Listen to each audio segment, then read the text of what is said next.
שלום רב. פרופסור יובל נוח הררי לוקח את גישתו של פרופסור ליבוביץ' להבדלה בין הידיעה לבין הרצייה, בין הערכים לבין העובדות, בין הזכויות לבין החובות, וצועד 2 צעדים קדימה, או בעיני המתבונן 4 או 5 או 10 צעדים אחורה. לשיטתו, לא רק שאין זכויות, אין גם חובות, אין ערכים, אין אמונות, הכל פיקציה. סדר מדומיין שנועד כדי שבני האדם או ההומו ספיאנס ישלטו על העולם וגם על הדרך על הומו ספיאנס אחרים.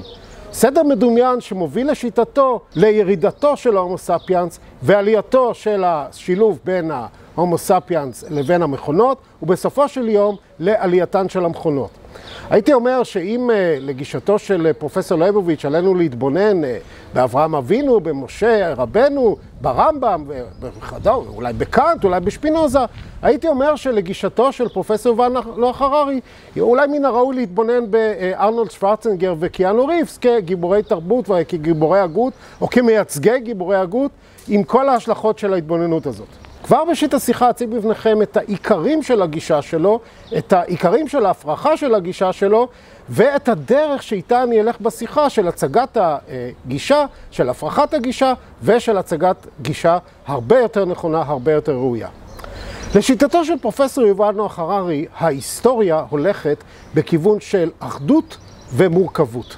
יש לאפיין אותה באופן של כוח וסבל בצידו. ההיסטוריה לא פועלת לטובת האדם, היא פועלת לטובת האבולוציה, לטובת אותה התקדמות, אותו כיוון, כאשר הבן אדם הבודד סובל במסגרתה, אבל אין מה לעשות, אין אפשרות למנוע את אותה קדמה, ולכן אנחנו מגיעים מהאדם הקדמון להומו ספיאנס המודרני, ובסופו של דבר לשלטון המכונות, כאשר לשיטתו הדת האמיתית, המרכזית, המנצחת והאמיתית בדורנו, היא, ואולי בכלל, היא הקפיטליזם, הערך המוצלח ביותר, שכולם מאמינים בו, בין אם מאמינים באלוהים ובין אם לאו, הוא הכסף, ולמעשה הדת הזאת מציעה בפעם הראשונה בהיסטוריה אחדות בין האידיאלים שלה לבין מימושם בעולם הזה, לא בעולם הבא, גן עדן צרכני על העולם הזה.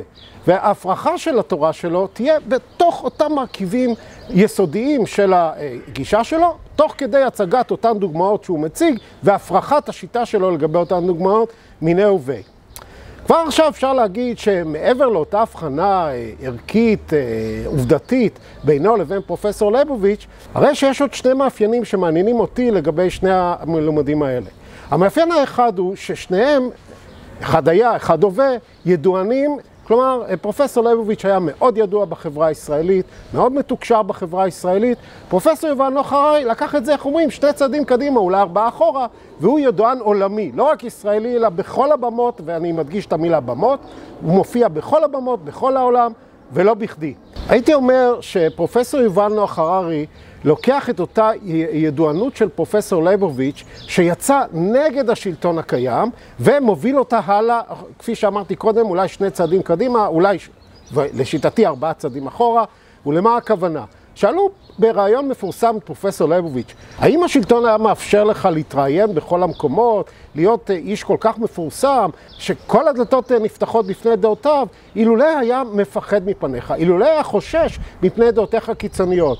והתשובה של פרופסור ליבוביץ' יותר חד משמעית, לא, ממש לא, ברור שאם הוא היה חושש מעמדותיי, לא היה מאפשר לי לדבר, לא היה מאפשר לי לפצות הגה אפילו, כן?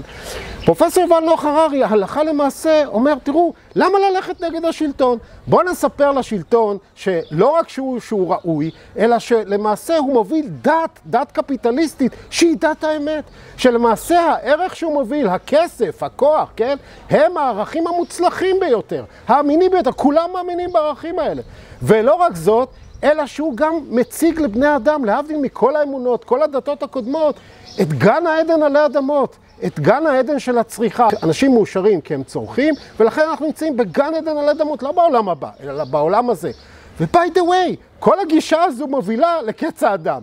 הייתי אומר, מה רע? גם להיות בעד השלטון, גם להיות מיליונר, וגם להגיד לשלטון, תראה, אתה דת האמת, אתה הולך בדרך להבדיל מכל הפיקציות הקודמות, הפיקציה שלך היא הפיקציה הכי אמינה, הכי פיקציית האמת, ואתה מוביל לקץ האנושות. מאוד מעניין. ובאמת בשיחה הזאת אני אבקש להפריך מיני ובי את גישתו זאת, לא בגלל שהיא מפריעה, אלא בגלל שהיא פשוט לא נכונה, כפי שתראו. ועוד נושא שמעניין אותי לגבי שני אלה, אני סבור ששניהם מהווים טריגר ברור ומובנה כדי להפריך מיני הווה את גישתם, ויותר מכך.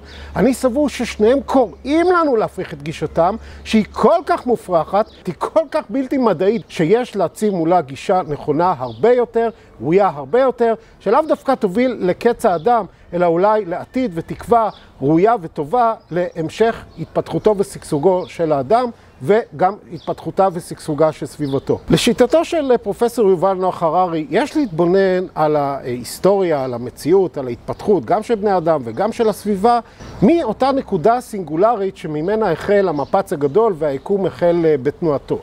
הוא טוען שלפני כ-13.5 מיליארד שנה היה מפץ גדול, מאותה נקודה סינגולרית של איזשהו יש, ומתוכה יצאו חומר ואנרגיה, כאשר כ-300,000 שנה לאחר אותו מפץ גדול, הייתה איזושהי קשרות מאוד מורכבת של החומר והאנרגיה, ואז החלה הכימיה. אם קודם לכן במפץ הגדול החלה הפיזיקה, אז בהיקשרות המאוד מורכבת של החומר ושל האנרגיה, החלו האטומים והמולקולות, ואז למעשה החלה הכימיה. לשיטתו, לפני למעלה מ3 מיליארד שנה, הייתה איזושהי קשרות מאוד מורכבת בין האטומים לבין המולקולות שהחלה את האורגניזמים החיים, וזו ראשיתה של הביולוגיה. כאשר לפני כ-60-70 אלף שנה החלה היקשרות מאוד מאוד מורכבת בין אורגניזמים בשם הומו ספיאנס לבין עצמם, שהחלה לפתח תרבויות מאוד מורכבות, כשאנחנו מצויים היום בתהליך שהחל לפני 60-70 אלף שנה, והוא תהליך של אחדות ומורכבות של אורגניזמים ביוכימיים. כאשר מבחינת ההומו ספיאנס, לפני 60-70 אלף שנה הייתה מהפכה לשונית, לפני כ10,000 שנה מהפכה חקלאית, אותה הוא מכנה כרמייה הגדולה ביותר, שהובילה אמנם להתפתחות אבולוציונית כללית של האדם, אבל מצד שני הובילה לסבל ועוני והרבה פחות בריאות, הרבה פחות חיים מאושרים לפרטים כשלעצמם, ואני אדרש גם לטענה הזאת. אותם השלכות של המהפכה החקלאית של היווצרות קהילות יותר ויותר גדולות הובלו על ידי 3 סוכנים עיקריים, על ידי הסוחרים, על ידי האימפריות ועל ידי האמונות למיניהן, בין אם אמונות מוסריות, בין אם אמונות באלים, אמונות על-טבעיות, והגענו למהפכה השלישית של ההומו ספיאנס, שהיא המהפכה המדעית, שהיא המהפכה שהובילה את האדם מהתבוננות בכל מיני אמונות ופיקציות וכדומה, לספק לגבי המציאות או לגבי הבנת המציאות, להתנהלות בצורה של הפרחה ואי קבלת אמת כלשהי, מפני שהאמת לא נתונה כולה לאדם לעולם, והתבוננות בצורה של תצפיות, בהתבוננות בצורה אמפירית על העולם, תוך כדי רתימת המכונות, כן, בצורה משוכללת ביותר לטובת האדם, כאשר לשיטתו אותם מכונות בסופו של דבר השתלטו על האדם כשלעצמו. אותו מדע שהאידאל שלו הוא הקדמה, הוזן על ידי 2 סוכנים, הן על ידי האימפריות והן על ידי דת חדשה שעלתה, היא דת הקפיטליזם, דת ההון, כאשר האימפריות די זזו הצידה, והיום הקדמה מוזנת בעיקר על ידי בעלי ההון, באופן שהזנת ההון אל הקדמה יוצרת קדמה, יוצרת עוד רווחים, יוצרת עוד אפשרות לייצור, שיוצרים עוד רווחים וכדומה, באמצעות ערך הצמיחה של אותה דת קפיטליסטית וערך הצרכנות כדי לקיים את אותה דת קפיטליסטית, והנה אנחנו נמצאים היום במציאות של קפיטליזם ומדע וקדמה שמובילים אותנו בסופו של דבר לעליית המכונות וקץ האדם. וכעת אני אדרש להפרחת כל אחד ואחד מהמרכיבים וגם מהדוגמאות העיקריות שפרופסור יובל נוח הררי מבקש להציג בפנינו. ראשית, בואו נתחיל עם נושא האחדות והמורכבות. טוען פרופסור הררי שאנחנו הולכים לכיוון של אחדות, כלומר אחדות מראשית היקום ועד לימינו אנו, כלומר לעולם גלובלי בלשון אחרת, ולמורכבות, כלומר שכל שלב ושלב בהתפתחות האנושית, בהתפתחות ההיסטורית, בהתפתחות של היקום כולו, הוא שלב שהשלב המתקדם יותר נשען עליו, כפוף עליו, אבל מצד שני הוא שלב שאי אפשר להבין אותו אך ורק באמצעות אותם מרכיבים של השלב שקדם לו. הלכה למעשה בתרגום לשיטתו, אומר לנו פרופסור יובל נוח הררי שנכון יותר לנתח את ההיסטוריה על פי המרכיבים הכלליים, בהתבוננות של אלפי שנים, לא של עשרות שנים, לא של מאות שנים, לא של האדם הבודד, אלא כדי להבין אותה, אלא בהתבוננות של אלפי שנים, כדי שאנחנו נמצאים באותו שלב מורכב, שאי אפשר להבין אותו על ידי המרכיבים הפשוטים יותר שקדמו לו. ראשית לגבי טענת האחדות. הרי פרופסור יובל נוח הררי מציין בעצמו שהיקום הולך מנקודה סינגולרית אחת ומתפשט הלאה. כלומר, אנחנו לא נמצאים בהתכווצות, אנחנו נמצאים בהתפשטות.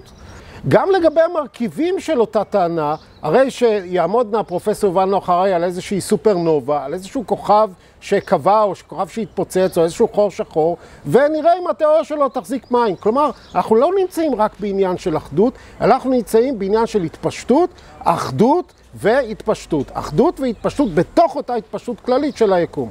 הטענה השנייה שלו היא טענה של מורכבות. כלומר, כל שלב ושלב הוא יותר מורכב מהשלב הקודם, הוא אמנם כפוף לחוקים של השלב הקודם, אבל אי אפשר להבין אותו באמצעות אותם חוקים של השלב הקודם. האמנם? ממש לא. כדי להבין באמת את השלב הבא, כמו למשל את השלב של, בוא נגיד, ההתמזגות בין אטומים לבין מולקולות, למרות שמולקולות בנויות מאטומים, כך שזו טעות להסתכל על זה כך. בואו ננסה להבין את השלב הבא.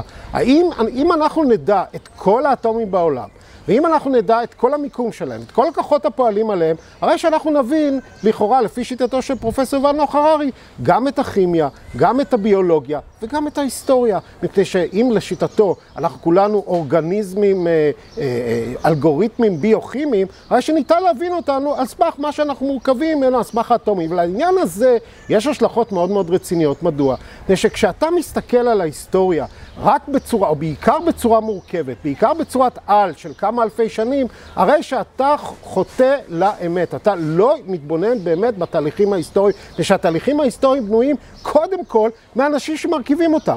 אותה טענה שההיסטוריה אינה פועלת לטובת האדם. הרי מהי ההיסטוריה? ההיסטוריה היא לא איזו שיעוד כשלעצמה, היא האנשים שמרכיבים אותה. בין אם אתה מסתכל על ההרכב הזה כהרכב סובייקטיבי או ביו-סובייקטיבי, הרי הדוגמאות הן מפה ועד להודעה חדשה שמפריחות מאליו את הטענה הזו. לכן כשאתה מסתכל בצורה כללית על ההיסטוריה ועל המרכיבים של ההיסטוריה, ממנה מבקש לגזור לגבי העתיד, אתה פשוט מפספס. אתה מפספס הן משתנים שאתה לא נדרשת עליהם, כמו למשל המהפכה המונותאיסטית, כמו למשל המהפכה הפילוסופית, כמו למשל עוד מהפכות שמבחינתך הן מהפכות, הן לא בדיוק מהפכות, הן אולי אפילו הליכה אחורנית, ותכף אני אגע לגישה הזו, וכיוון שכך אתה גם מפספס את המקום של האישיות הבודדת בתוך אותם תהליכים שהוא מקום מכריע, ואנחנו רואים את זה לאורך כל ההיסטוריה. הרי אי אפשר להתכחש לכך שאם למשל לא היה קם בנצרת אדם והיה מתחיל להסתובב ברחבי הארץ ככל שהוא היה, כן, בשם ישו, אז ההיסטוריה הייתה שונה לחלוטין. אם אדם לא היה קם באכד, בין אם מאמינים שהוא היה או לא היה, לפחות לפי הסיפור, אם אדם לא היה קם באכד מול השלטון שם והולך לאיזושהי ארץ לא ידועה כי ראה שיש בידו אמונת אמת לעומת אמונת השקר שלהם, הרי שכל ההיסטוריה הייתה שונה. אותו דבר לגבי המציאות המודרנית. אם אדם שהגיע למדבר הפוליטי כמו צ'רצ'יל למשל, היה נשאר במדבר ולא היה עושה שום דבר עם זה, אנחנו לא יודעים איך הייתה המציאות היום. אם אדם למשל כמו היטלר היה מתקבל לאקדמיה הווינאית לציור, אנחנו לא יודעים אם בכלל הייתה שואה. אז לכן אי אפשר לבוא ולצייר את ההיסטוריה אך ורק בצורה של אחדות ומורכבות, מכיוון שאז מפספסים, אין משתנים ואין את היסוד של ההיסטוריה, והוא ההכרעות של האנשים הבודדים, שהן ודאי הכרעות שמשפיעות על ההיסטוריה כולה. איך אומרים? לעבור את הרוביקון או לא לעבור את הרוביקון?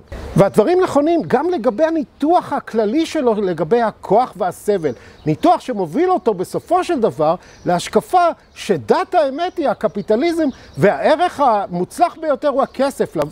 לבוא ולומר על כסף שהוא ערך. כפי שהראה לכם, זו טעות מיני ובי. כאשר אנחנו מתבוננים הן בהתפתחות של היקום והן בהתפתחות של האדם, אנחנו ניגשים אולי לאחד הספרים הידועים שהוא גם מציין אותו בספרו, לאחד הספרים הידועים בהיסטוריה שהוא ספרו של אייזק ניוטון על המדעים. ואנחנו רואים שלפחות החוק השלישי שלו אומר שהיקום מתנהל בצורה של פעולה ותגובה. כוח מופעל על מסה, המסה נותנת כוח נגדי. אז אנחנו לא נמצאים רק בכוח, אנחנו נמצאים בפעולה ותגובה. אנחנו מצויים בכוח ובכוח מולו. והדברים נכונים כמובן לגבי ההיסטוריה. אם ישנו איזשהו עוול, אז האדם מתקומם נגד העוול. הרי פרופסור יובל נוח הררי לא יכול היה לומר את דבריו בלי שיקרה לו משהו, אולי קמו אנשים מול איזושהי מציאות ושינו אותה. כמובן שהוא יכול לבוא ולהגיד, תראו, אתם מתבוננים בעניינים של כמה שנים, זה התבוננות צרה, אני מתבונן בהתבוננות כללית, אבל ההתבוננות הכללית הזו, כשהיא נשענת על יסודות שהם לא נכונים, הרי שהיא מופרכת מאליה. אותו הדבר לגבי עניין הסבל. הוא מדבר על סבל, וכמובן נדרש לתיאוריות הודיות, בודהיסטיות וכדומה, איך להפיג את הסבל בלי שיהיה לזה קשר למציאות החיצונית, או על ידי זה שאנחנו מבטלים את התשוקות, או משתלטים על התשוקות שלנו. אבל מהו אותו סבל? הסבל הוא משול לכאב. ומהו הכאב בגוף? בגוף הביולוגי, האורגניזמים, איך רואים, האלגוריתמים הביוכימיים, אותו כאב הוא הזרה. הוא הזרה כדי שנתקן את הכאב, מפני שאם לא נתקן את הכאב, ואם לא נתמודד עם הכאב, לא באמצעות זה שנדע איך לא להתייחס אליו ואיך לא לתקן את מקורו, אלא באמצעות זה שנבין מה הסיבות לכאב. אם לא נתקן את הכאב, אם לא נתקן את הסבל, אכן נגיע בסופו של דבר לקץ האדם הפרטי וגם לקץ האנושות. לכן התיאוריה שלו מופרכת מאליה. ואני עכשיו אתרש למספר דוגמאות בעניין הזה כדי להראות לכם עד כמה היא מופרכת ועד כמה הוא קורא בעצמו לתקן אותה. כשאנחנו מתבוננים על ספריו הבאמת מבריקים וכתובים בצורה יוצאת מן הכלל של פרופסור נוח הררי, מן הראוי להידרש הן לכריכה שלהם והן לעמודים הראשונים שלהם.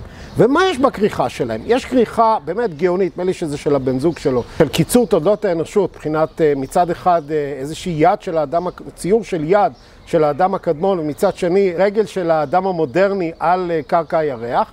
ואילו בספרו השני, ההיסטוריה של המחר, אנחנו רואים את הציור של הקפלה הסיסטינית, מצד אחד את דמוי האלוהים עם הזקן, עם האצבע, ומצד שני את האדם, אבל האדם הוא למעשה מכונה, או למעשה איזשהו חומר, נדמה לי שהוא כסוף אפילו, כן, עם האצבע השנייה, כלומר עליית המכונות וכדומה. אבל מה ישנו בראשית הספרים האלה, ומה יש באחריתם שמלמד אותנו, שפרופסור יובל נוח הררי בעצמו מבקש מאיתנו להפריך את שיטתו, ואולי בעצמו מבין ששיטתו שגויה. בראשית הספרים שלו ישנן הקדשות. ואיזה הקדשות יש? הקדשה הראשונה היא הקדשה לזכרו של אבי, שלמה הררי, באהבה.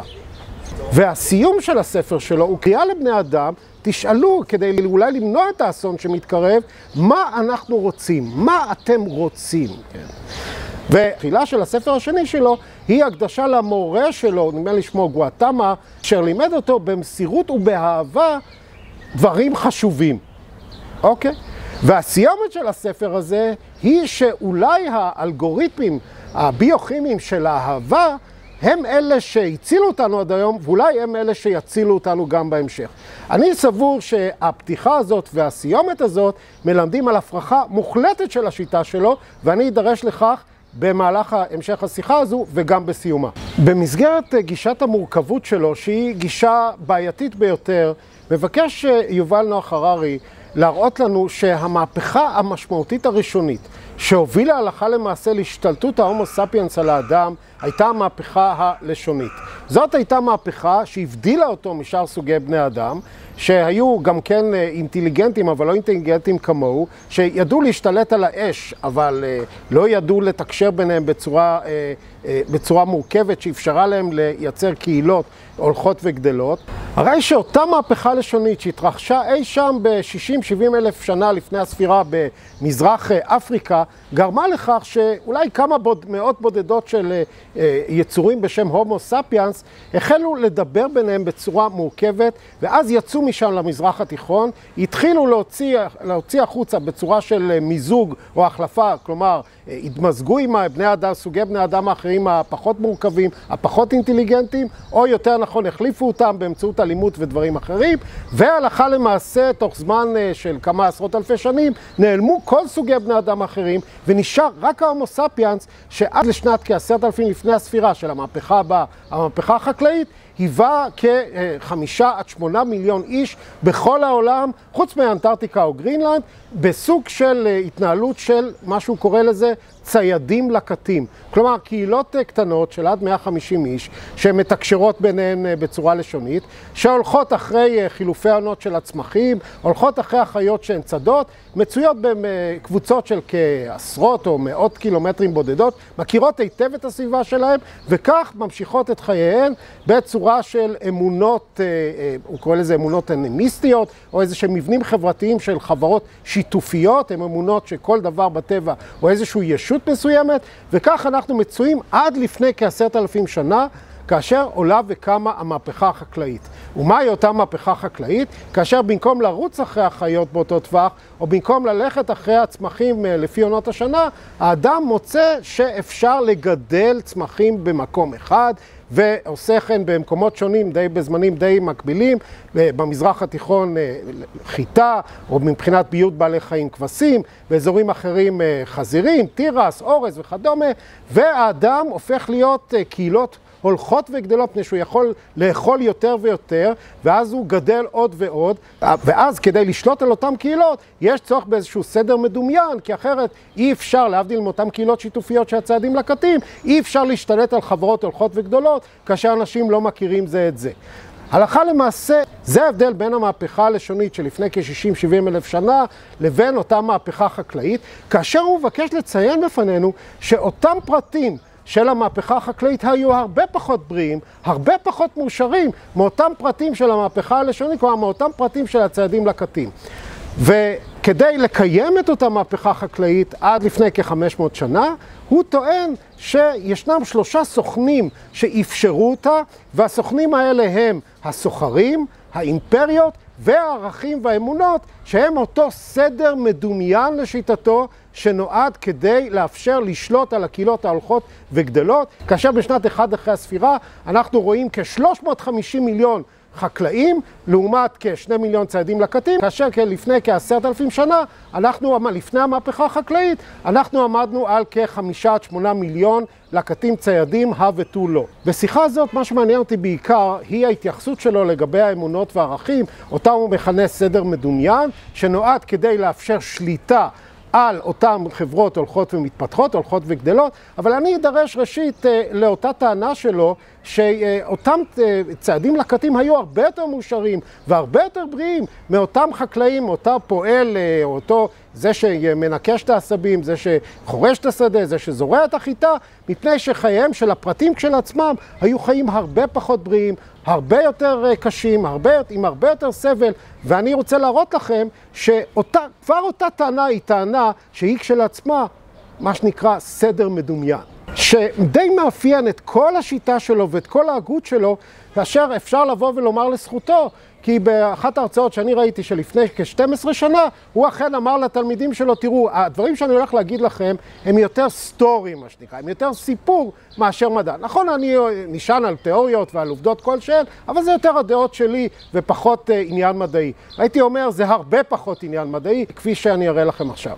לוקח פרופסור יובל נוח הררי 2 דוגמאות של פועלת באמצע המאה ה-19, שהיא איזשהו שיא של אותה מהפכה חקלאית, כן, כבר מהפכה תעשייתית, אבל במסגרת אותה התבוננות מורכבת שלו, לעומת ציידית לקטית שיוצאת לאחו מדי יום כדי לקטוף את הפירות או כדומה ולחזור למחנה. ואומר לנו, תראו, היו לה חיים בריאים, חיים חופשיים, היא יכלה ללכת כרצונה, יכלה לחזור כרצונה, הם הסתובבו, לא היו במקום אחד, לקחו מזון בריא, חיו, מי שהצליח לעבור את הילדות חי חיים ארוכים יותר לכאורה, למרות שהממוצע החיים שהוא טוען היה 30 עד 40 שנה וכדומה, כן? היה אמנם כשהיא יצאה לשדה, יכול להיות שהיה שם טיגריס שהיא הייתה צריכה להיזהר ממנו, אבל גם אם הוא היה אוכל אותה, הרי שגם את אותה פועלת שעבדה 10 שעות במקום רוטיני, חזרה לבית המאופש שלה, נגיד באיזשהו פרבר בלונדון, עם חיים מאוד קשים, עם חיים מאוד אפורים, להבדיל מהציידים לקטים, היא יכלה בדרך כן להתקל באיזושהי כרכרה, וגם כן למות מאיזושהי תאונת דרכים. כפי שאנחנו נראה, מדובר בטענה שהיא טענה מפרי דמיונו של פרופסור יובל נוח הררי, או הייתי אומר איזשהו סוג של סידור של אלגוריתמים ביוכימיים במוחו. מדוע? מפני בואו ניקח למשל את אותם ציידים לקטים. לבוא ולהגיד לנו שאולי היא הייתה נפגשת באיזה טיגריס שהיה אוכל אותה. אבל בוא נשאל שאלה נוספת. אולי הייתה פוגשת באיזה אדם אחר, שאו שהיה מכה אותה כי היה רוצה את מה שהיא לקטה, או שפשוט היה אוכל אותה. הרי אנחנו יודעים שאותן קהילות, כפי שגם הוא אומר, חלקן ודאי היו רצחניות, חלקן אולי היו שלבות, הרי אין לו שום מידע מה הלך שם, אין לו שום ידע על מה שהלך שם. זה הכל פרי דמיונו. כאשר הוא בא ומספר לנו שיש איזשהו שבט מודרני של ציידים לקטים, בשם אצו נדמה לי או משהו כזה, שבאותו שבט ראו שאנשים השאירו זקנים ונכים למות, או שאנשים רצחו ילדים שנראו להם חולים, או שיש איזה אחד שסיפר שהוא היה רוצח דודות זקנות כי היו מפריעות לו וכדומה. ואנחנו ודאי יודעים שאותן חברות, ודאי היו להם ישויות שהם האמינו בהם, ודאי הקריבו אנשים למען אותם ישויות. אנחנו יודעים שאנשים למשל, בן אדם שמת קברו לידו ילד, אולי הקריבו את הילד כדי שיהיה לו משהו בעולם הבא, אינני יודע, אבל אלה היו חברות שאין שום ספק שהיו הרבה פחות פתוחות, הרבה יותר רצחניות, מפני שהכל כפי שאומר היה פתוח. אז איך אפשר לבוא ולהגיד שאלה היו זמנים יותר טובים מהזמנים של החקלאים? אולי ניתן לבוא ולהגיד שזאת לא הייתה אבולוציה, ושזה לא איזשהו מקרה שכמה גרגרים של חיטה בדרך נפלו לאותם לקטים ציידים, ואז פתאום התחילו להבין שאפשר לביית את החיטה שהיא תשתלט עליהם לאחר מכן, או אפשר לביית את החיות שלאחר מכן יביאו להם מחלות כפי שטוען פרופסור יובל נוח הררי. יכול להיות שזה המקרה, ויכול להיות שזה היה רצון, מפני שלבוא ולעשות אידיאליזציה של אותם חיים, אלה טענות שאולי אפשריות לגבי פילוסופים, כמו הובס שהוא מציין לגבי מלחמת הכל בכל, או לוק, או רוסו לגבי הפרא האציל, שהם פילוסופים, אבל לא נכונות ולא ראויות לגבי היסטוריון שמבקש להציג בפנינו עובדות. ואם הוא מתייחס לעבר בצורה כל כך לא מבוססת, כל כך מופרכת אגב לגבי מציאים שאנחנו יודעים לגבי ההווה, אז ניתן להתייחס למה שהוא טוען בצורה מאוד ספקנית ואולי גם לא להתייחס אליה. בעניין זה ניתן גם להתייחס לאותה טענה שלו שמבדילה בין המורכבות, בין האבולוציה, כן, של האימפריות, הסוכנים של האימפריות, לבין הפרטים. כאשר הוא טוען שהאימפריות אמנם היו להם הרבה דברים משוקצים, אבל הם גם הביאו דברים טובים, כמו למשל האימפריה האתונאית, את סוקרטס ואפלטון וכדומה, והאימפריה האוסטרו-הונגרית, האימפריה האוסטרית, את מוצרט והיידן. אלה טענות מופרכות מאליהן. האם האימפריה הגרמנית הביאה את בטהובן ואת באך? ממש לא, לא הייתה אימפריה, הם היו איזה 200-300 מדינות. האם האימפריה האוסטרית גרמה להתפתחות של מוצרט, או שההתפתחות של מוצרט נגרמה מפני שהוא היה גאון, ומפני שדווקא הלך נגד המציאות של זמנו? האם האימפריה האתונאית, מה זה האימפריה האתונאית? על מה הוא מדבר באימפריה האתונאית? על אימפריה ספרטנית, אימפריה אתונאית? על מה הוא מדבר? האימפריה האתונאית גרמה לעליית סוקרטס, כאשר סוקרטס הלך נגד המציאות שלו, נגד החברה שלו, וגם שילם בחייו? אלה טענות מופרכות מאליהן. הרי אנחנו יודעים שחלק ניכר מההוגים, בין עם האמוניים, בין עם הערכיים, בין עם המדעיים, שפרצו דרך, הלכו נגד המציאות של זמנם, ולאו דווקא באימפריות. ליאונרדו דה וינצ'י, מיכאלנג'לו עם הקפלה הסיסטינית והאצבע, הם לא חיה בשום אימפריה. אם הוא מסתכל על ישו, הוא לא כך מדבר, אתה יודע, אם הוא מסתכל לגבי פאולוס, הרי שפאולוס וישו לא הלכו כדי לייצר איזושהי אימפריה. והשגיאות האלה הן שגיאות שנקשרות לאותו נושא מרכזי יותר שמעניין אותנו בשיחה הזאת, והוא ההתייחסות של פרופסור יובל נוח הררי לאמונות ולערכים, כאיזשהו סדר מדומיין שנועד כדי שאפשר יהיה לשלוט על אותן חברות הולכות וגדולות כתוצאה מהמהפכה החקלאית, וגם כמובן בעת המודרנית בצורה של דתות שונות מאלה, כפי שהוא טוען, שהן לא דתות שמאמינות באלוהים, אלא הן דתות שמאמינות שהאדם הוא מין אלוהים או מרכז, והן דתות כשלעצמן על אנושיות באלף ולא על טבעיות בעין. אומר לנו פרופסור יובל נוח הררי, תראו, הדתות לאחר המהפכה החקלאית הפכו להיות מדתות של ישויות כאלה ואחרות על כל צעד ושעל, לאלים קצת יותר כלליים, אל הרם, אל הברק, אל התאווה, אל המלחמה וכדומה, כן? והם היו דתות מאוד פלורליסטיות. הם היו דתות שאנשים ראו באלים האלה אלים רלוונטיים, שהיו כפופים לאיזשהו גורל, כמו למשל במיתולוגיה הנורדית, כאשר האלים האלה היו כפופים לגורל, בסופו של דבר נעלמו על ידי הגורל, אבל הגורל הזה, או העניין, הכוח העליון הזה, לא היה רלוונטי לגבי בני אדם. הוא היה נפרד, הוא נגע יותר לאלים, יותר מבחינה כללית, אבל הוא לא נגע לאנשים כשלעצמם. ואז באה האמונה המונותאיסטית לשיטתו, ושוב אנחנו רואים איזושהי התפתחות, שהיא התפתחות נגד טובתו של האדם, שזו הייתה אמונה קנאית, זו הייתה אמונה שהייתה פחות סבלנית, הרבה פחות סבלנית, הרבה פחות פלורליסטית וכדומה, והיא נועדה כדי לשלוט על יותר ויותר קהילות, בגודל יותר ויותר גדול, ולכן מדובר בסדר מדומיין בפיקציה, שאין כדוגמתה, בפיקציה שפיקציות אחרות טובות יותר, ראויות יותר, כמו למשל ההומניזם הליברלי, הסוציאליסטי, שקשה לדעתו, והאבולוציונית, ואני אגע בזה בסוף, הם אלה שבסופו של דבר שהשתלטו על המציאות, מפני שהם היו יותר אמיתיות, יותר מחוברות לאורגניזמים, האלגוריתמים הביוכימיים, שהם למעשה המציאות כשלעצמה. ובהקשר הזה, כדי להתחיל את ההפרחה של הדברים האלה, אני רוצה להידרש לשניים. ראשית, להבחנה שלו בין הפוליתאיזם לבין המונותאיזם. וההבחנה הזאת חסרה שוב משתנים שהם דומים לחיסרון של ההבדלה בין המהפכה הלשונית,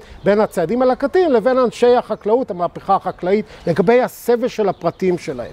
כאשר אנחנו מסתכלים על התרבויות הפוליתאיסטיות, הרי אומר פרופסור יובל נוח הררי, תראו, כבר בחברות של הצעדים לקטים היו אמונות.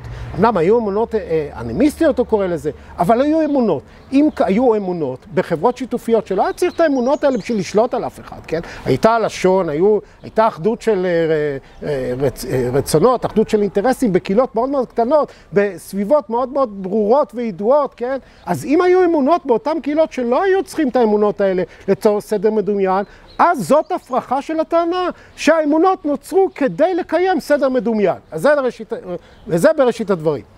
עניין שני הוא אותה הבדלה בין הדתות הפוליתאיסטיות, הפלורליסטיות, לבין הדתות המונותאיסטיות, שהוא כמובן מתייחס קודם כל לאחנתון ואתון, שהוא סוג של אל שמש וכדום במצרים, ומזיז הצידה את הדת היהודית, כי הוא טוען שזה איזושהי דת שראתה בכוח העליון, כוח רלוונטי, שנועד לצורך קידום העם הנבחר, עם ישראל, בארץ ישראל, ולכן הוא הרבה פחות רלוונטי, ודאי במקרו-היסטוריה, מאשר הדת הנוצרית והדת המוסלמית, שהן היו דתות מיסיונריות שהתפשטו ברחבי העולם.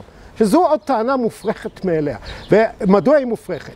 מפני שתראו, כאשר אנחנו מתבוננים בדתות הפוליתאיסטיות, הרי מה היה אחד המרכיבים הידועים באותם דתות? אחד המרכיבים הידועים באותם דתות היה הקרבת אנשים, היה הקרבת אדם. ואחד המרכיבים הידועים בדת המונותאיסטית העברית, הייתי אומר, לאו דווקא יהודית, יהודית זה הרבה יותר מאוחר, הוא טועה במינוחים, היה התנגדות להקרבת אדם. עקדת יצחק היא ודאי סיפור, תחזרו איך שאתם רוצים, שבא לעקר מן השורש את אותה הקרבת בני אדם.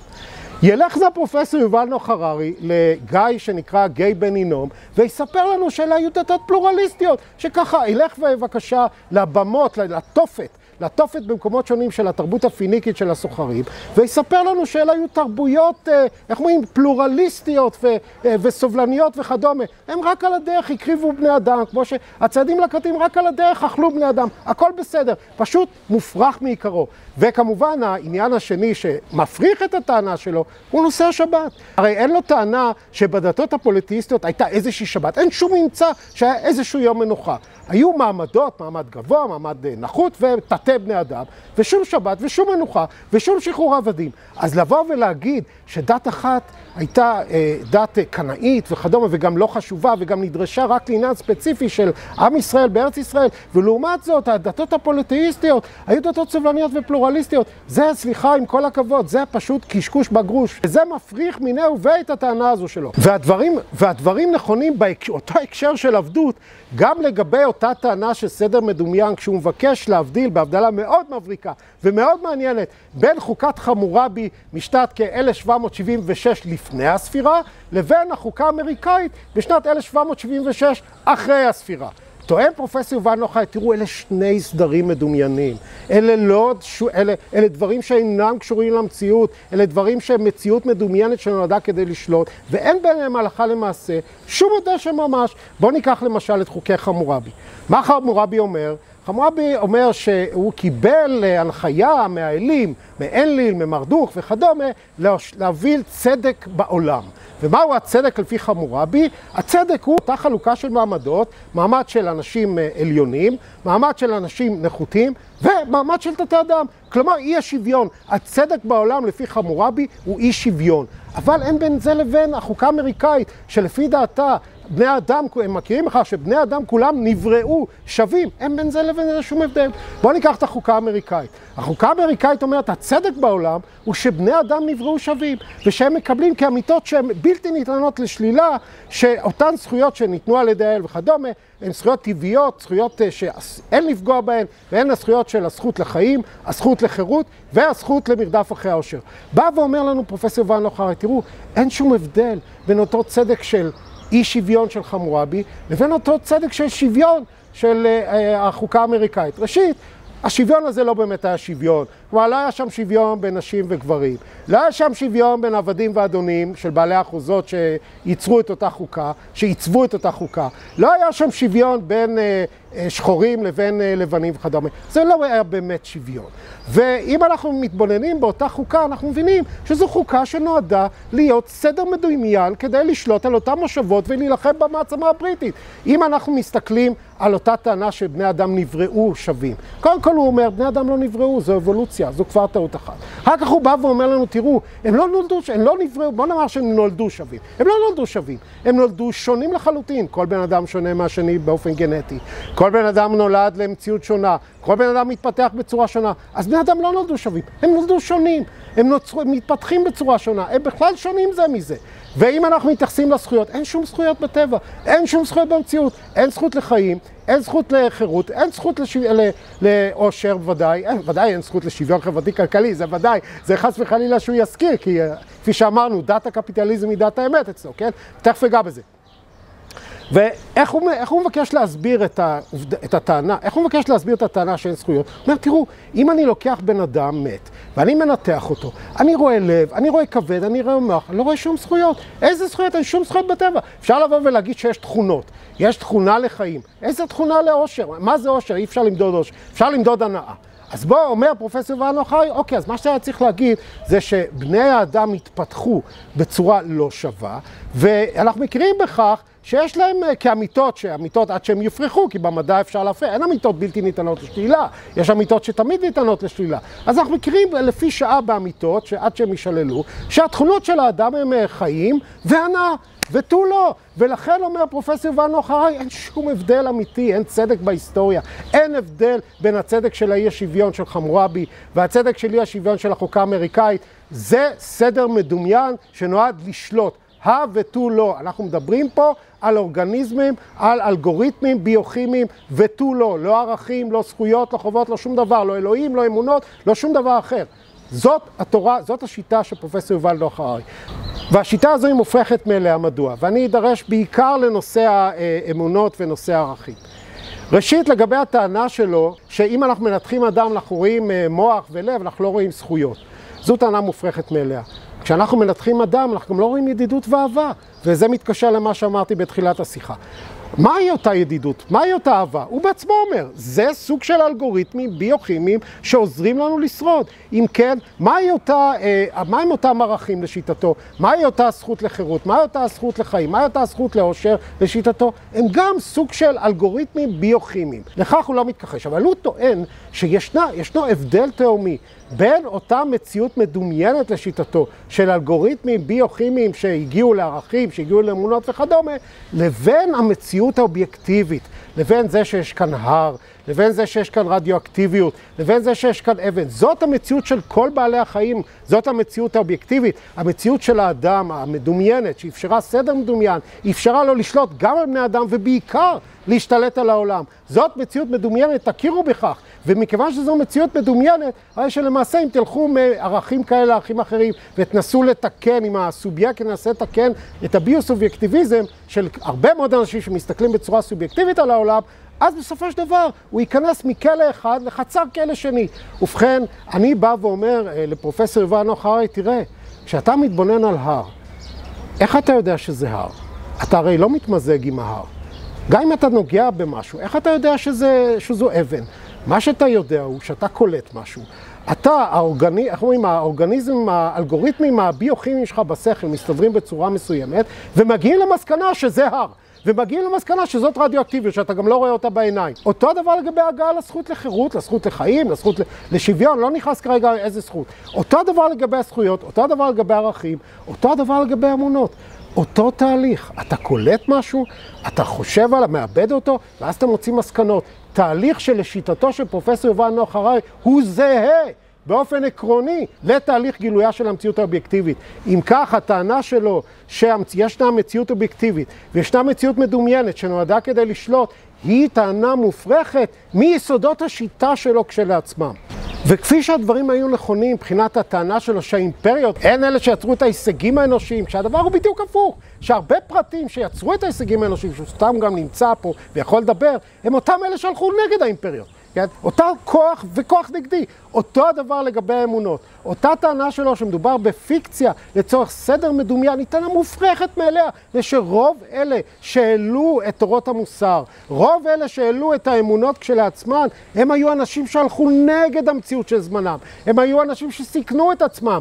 יבוא נא פרופסור יובל נוח הררי ויתבונן בירמיהו הנביא שנזרק לבור, ויספר לנו שאותו ירמיהו הנביא פועל כפי שהוא פועל כדי ליצור איזשהו סדר מדומיין, כדי להשתלט על העולם. הרי זה טענות מופרכות מעליהן. אותו דבר אם אנחנו נסתכל למשל על אותה תפנית משונה, כי הוא טוען שיש תפניות בהיסטוריה שאי אפשר להסביר אותן, אותה תפנית משונה של האימפריה הרומית, שהפכה מאימפריה פגנית או פוליטיסטית, איך שתקראו לזה, לאימפריה נוצרית. אותה תפנית, אפשר לבוא ולהגיד שקונסטנטינוס, הקיסר קונסטנטינוס, החליט יום אחד שהוא רואה איזשהו צלב ברקיע, ואחרי שהוא ניצח איזשהו קרב, אז הוא לקח את הנצרות כדי שתאחד לו את האימפריה והוא יוכל להמשיך לשלוט. אבל מדוע הוא עשה את זה? הוא עשה את זה מפני שרוב הרומאים כבר היו נוצרים.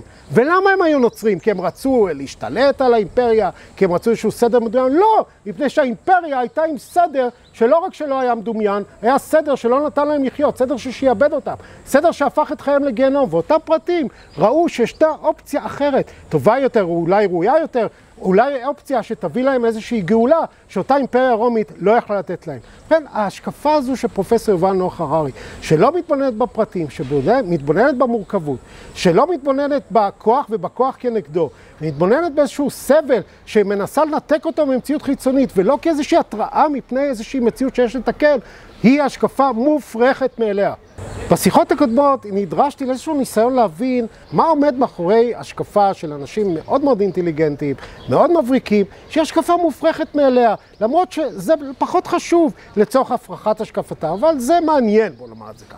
עכשיו אומר פרופסור יובל נוח הררי נכון, העובדה שיש לי נטייה מינית מסוג מסוים, ודאי גורמת לי ללכת נגד תורות מוסר או אמונות, שהולכות הלכה למעשה נגד המציאות הטבעית, שבה ישנה נטייה מינית כזו, ישנה נטייה מינית אחרת, ודאי ניסור לה איזושהי נטייה.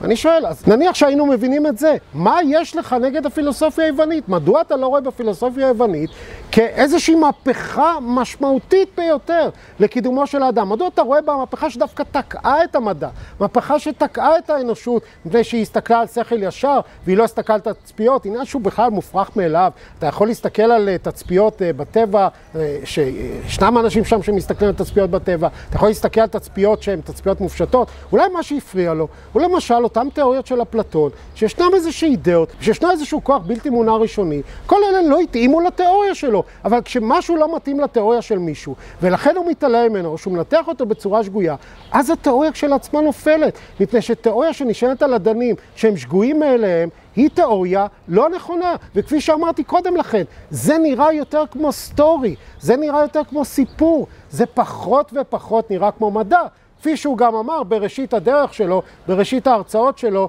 בכיוון הזה. וכשאנחנו נשענים על הנחות שגויות ומתעלמים ממשתנים, מתעלמים מהיסודות של העניין המורכב, ומתייחסים אך ורק לאותם יסודות מורכבים בטווח של מאות ואלפי שנים, אנחנו נקלעים שוב ושוב לשגיאה. והשגיאה הזו היא שגיאה שמביאה אותנו לשיטתו של פרופסור יובל נוח הררי, עד לזמננו אנו ועד לאותה היסטוריה של מחר, שזה כמובן מונח שלא היה ולא נברא. אין דבר כזה היסטוריה של המחר, אנחנו לא יודעים מה יקרה מחר. ובכל מקרה, מביא אותנו פרופסור יובל נוח הררי למהפכה השלישית, והיא המהפכה המדעית. שזאת מהפכה שלהבדיל מהמסורות הקודמות, להבדיל מהאמונות הקודמות, רואה בספקנות, באי ודאות, בכך שהאדם לא יודע את האמת, את המרכז של ההגות שלה, והאידאל שלה הוא אידאל של קדמה. היא פועלת בצורה של תצפית, עם אידאל של קדמה, והיא מוזנת על ידי ההתפתחות האמונית, הערכית לשיטתו, של האדם שהפך להיות מאדם שכפוף לאל, לאדם האל, לאדם שהוא במרכז, לתורות שהוא קורא להם תורות הומניסטיות, שרואות את האדם כמרכז, והוא מחלק אותן לתורה הומניסטית ליברלית, לתורה הומניסטית סוציאליסטית, ולתורה הומניסטית אבולוציונית, כפי שהוא קורא לה. ואותה התפתחות של ניצחון הקפיטליזם לשיטתו, שהוא נגזרת של ההומניזם הליברלי, היא אותה התפתחות שמזינה את המדע. המדע מזין אותה, היא מזינה את המדע, מפני שהערכים שלה הם צמיחה, הם ייצור לצורך רווחים, אבל לא רק לצורך רווחים כמו בעבר, אלא לצורך ייצור נוסף, ושוב רווחים ושוב ייצור, ואותה מהפכה, אותה דת שהוא קורא לה, דת קפיטליסטית, מפני שאין הבדל לשיטתו בין דת שמאמינה בעל אדם לדת שמאמינה בעל טבע, כן?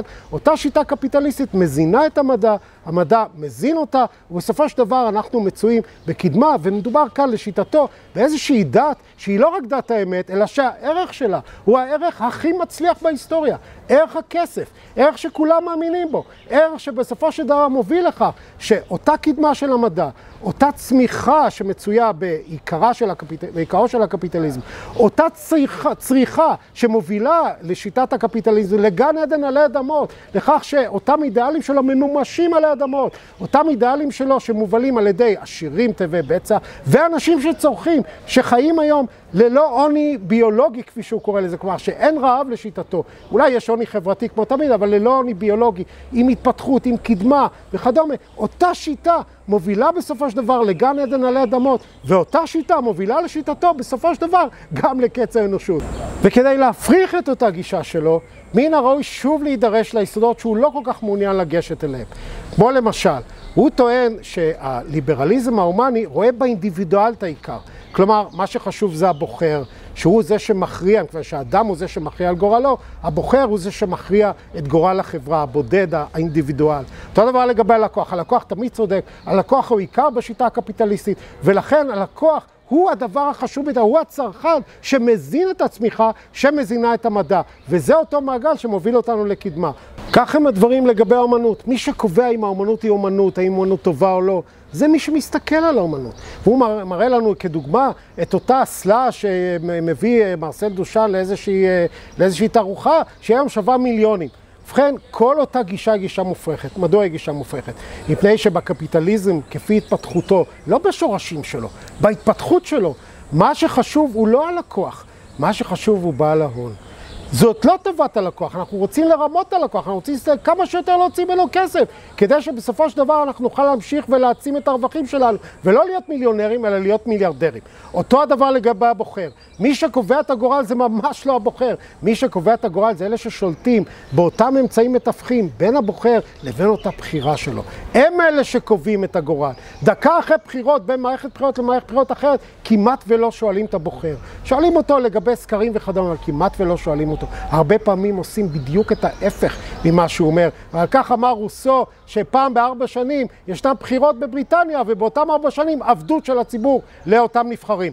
ואותו דבר לגבי האמנות. לבוא ולהגיד לנו שעם אותו ציור של האצבע של הקפלה הסיסטינית, או לבוא ולספר לנו שאותם ציורים נפלאים במערות, אותה טביעת יד במערות, הם נגזרת של רק אלה שמתבוננים בהם, שחושבים שהם אומנות. זו טענה מופרכת מלאה, אני לא אכנס לעניין הזה כרגע. אבל מה שחשוב לנו כרגע להבין, שכל אותה גישה של מורכבות, שלא מתייחסת לתהליכים לגבי אותה מורכבות, לא לתהליכים שקדמו להם, לא לתהליכים שמצויים בהם, אלא לתהליכים על זמניים, לתהליכים של אלפי שנים, היא טעות מעיקרה, ושהקפיטליזם של היום, הנאו-ליברליזם של היום, הוא לא הליברליזם של לוק, הוא לא הליברליזם של ברק, הוא ממש משהו אחר לחלוטין. וכך הדברים גם לגבי ההומניזם הסוציאליסטי שהוא טוען לו, שבו לא הפרט עומד במרכז, אלא הקולקטיב עומד במרכז. זה פשוט לא נכון. זה לא נכון להתבונן על זה כך, זה לא נכון להתבונן ללא הבדלה בין סוגים שונים של סוציאליזם, זה לא נכון להתבונן על זה בצורה של בין קומוניזם לבין סוציאל דמוקרטיה וכדומה. אותה שיטת על היא שיטה שלא רק מפספסת, היא שיטה שטועה. והדוגמה אולי בולטת ביותר, היא אותה טענה שלו לגבי הומניזם אבולוציוני, שהוא למעשה מעמיד מול אותו קפיטליזם, מול אותו ליברליזם הומניסטי, שהוא ניתוח שגוי לחלוטין לגבי התפתחותו של הליברליזם, שהוא מעמיד אך ורק אותו, כי לשיטתו הסוציאליזם יצא מן התמונה. מדוע? זה שהוא בא ואומר, תראו, ההומניזם האבולוציוני גם רואה באדם כמרכז, אבל הוא רואה בו כמרכז במסגרת של אבולוציה. כלומר, אם פעם היה הומו ספיאנס מול הסוגים האחרים, שהוא דחה אותם בין בהחלפה, בין במיזוג, גם היום יש אבולוציה בבני אדם. יש אנשים שנדחים מפני אנשים אחרים. יש אדם שהוא על אדם, יש אדם שהוא נעלה, ויש אנשים יותר נחותים. לכן לשיטתו, כאשר היטלר בא וטען שהגזע העליון הוא התורה הנכונה שמובילה לעל אדם, שמובילה להתפתחותו של האדם, ב-1933 לשיטתו, זאת לא הייתה תורה כל כך מופרכת, מפני שהמדע של זמנו ראה באדם הלבן כאדם עליון על פני האדם השחור, או על פני אנשים אחרים, או ביהודים כגזע נחות, או בארים וכדומה. אלה, עם כל הכבוד, בובה מייסס, מסוג שפשוט הוא די בלתי נסבל. למה? מפני שאין דבר כזה הומניזם אבולוציוני. אין דבר כזה. מי שרואה בגזע מסוים, כגזע עליון או גזע אחר, לא רואה באדם כמרכז, מפני שהומניזם בהגדרתו רואה את האדם, לא אדם מסוים. לפי השיטה הזאת אפשר לטעון שכל שיטה של שליטה היא הומניזם. יש הומניזם לוחני, יש למשל האבסולוטיזם הומניזם. בוודאי, מפני שהוא רואה את האדם במרכז, מפני שהוא רואה את המלך כאפשרות היחידה לנהל חברה. או למשל הדיקטטורה כשלעצמה, היא גם הומניזם, היא הומניזם לא אבולוציוני, מפני שאותו דיקטטור הגיע לשלטון כתוצאה מאבולוציה, והוא זה שמאפשר את הסדר לעומת האי סדר בדמוקרטיה וכדומה. אלה טענות מופרכות מאליהן, זה לא הומניזם בכלל, זה לא הומניזם אבולוציוני, וזה מוביל אותו לשגיאות חמורות ביותר.